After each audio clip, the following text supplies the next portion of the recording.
नीरज जी, पेशा बहस महाबहस में देखा आपको देखे, अभी नियमावली बन रहा है उसमें भी देख रहे, लगातार आप आ रहे हैं, इस पर क्या कहेंगे? पेशा बनेगा या इस तरह से पेशा नियमावली लागू होगा या फिर इस तरह से कुछ चलते रहेगा?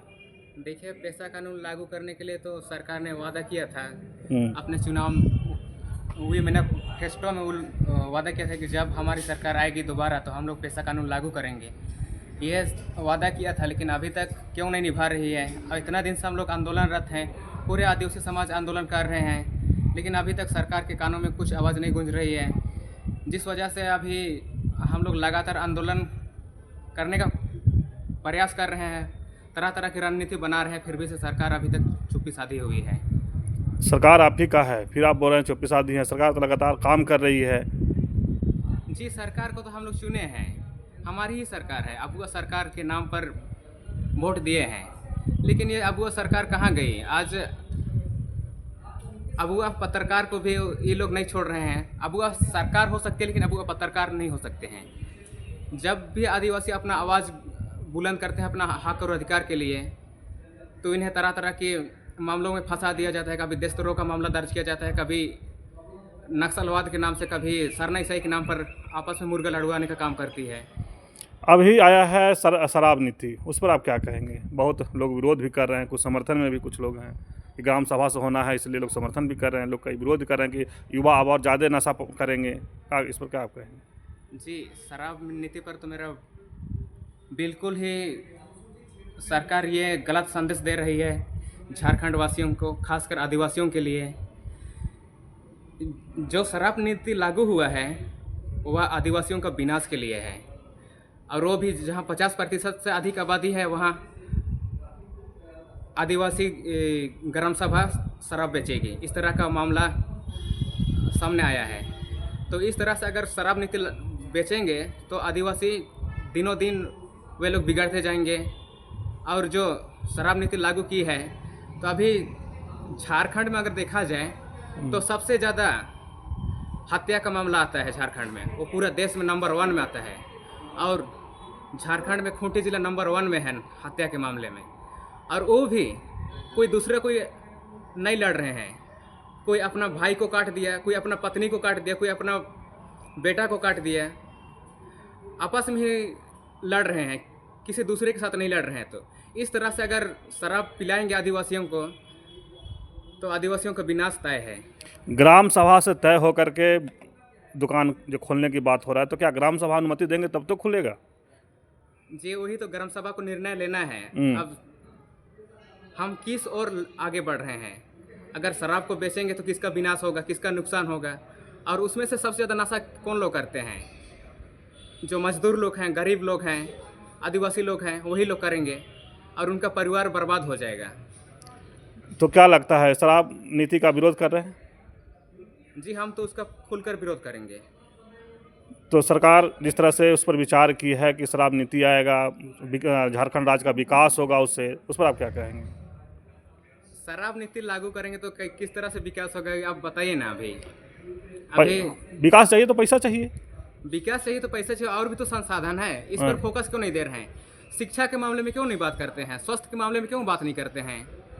और अभी जो खेल के बारे में अभी कुछ भी विकास नहीं कर रहे हैं सरकार लोग। खेल के मामले में सबसे पीछे है। आज भारतीय क्रिकेटर में एक भी आदिवासी समाज के नहीं हैं। क्यों नहीं है? ना IPL में है, ना अंतर्राष्ट्रीय क्रिकेट में है। ये सब हमारे नेताओं का कमजोरी है। अभी जो खेल का सीजन पहुंचेगा वहाँ बड़े बड़े खेल का आयोजन करेंगे, और वो भी कुछ बड़े प्राइज नहीं देंगे वहाँ, सिर्फ और सिर्फ कभी खस्सी कभी बांडा, ये तरह का प्राइज देंगे। तो इस वजह से आदिवासी लोग खुद अपने आप को क्या बोलेंगे, अपने नेता लोग ही बर्बाद करवा रहे हैं आदिवासी समाज को। लेकिन जिस तरह से आदिवासी युवा हैं, सरकार के प्रति आपको नाराजगी है, इसका मुख्य कारण क्या है? जी, नाराजगी तो है कि जो चीज़ युवाओं को बुनियादी सुविधा मिलना चाहिए था वो सुविधा नहीं मिल पा रहा है, जिस वजह से युवाओं में भी आक्रोश दिखाई देता है और पूरे आदिवासी समाज में आक्रोश दिखाई पड़ता है। लेकिन कई काम तो झारखंड सरकार ऐसे कर रही है, देखिए कॉलेज का नाम चेंज कर दिया, बुद्ध भगत कर दिया, अभी हॉस्टल का 500 कुछ बेडों का हॉस्टल का भी कर रहा है, जो आदिवासी छात्र उसमें रहेंगे। ये सब तो काम तो कर रहे हैं, फिर भी आप लोग नाराज़ हैं।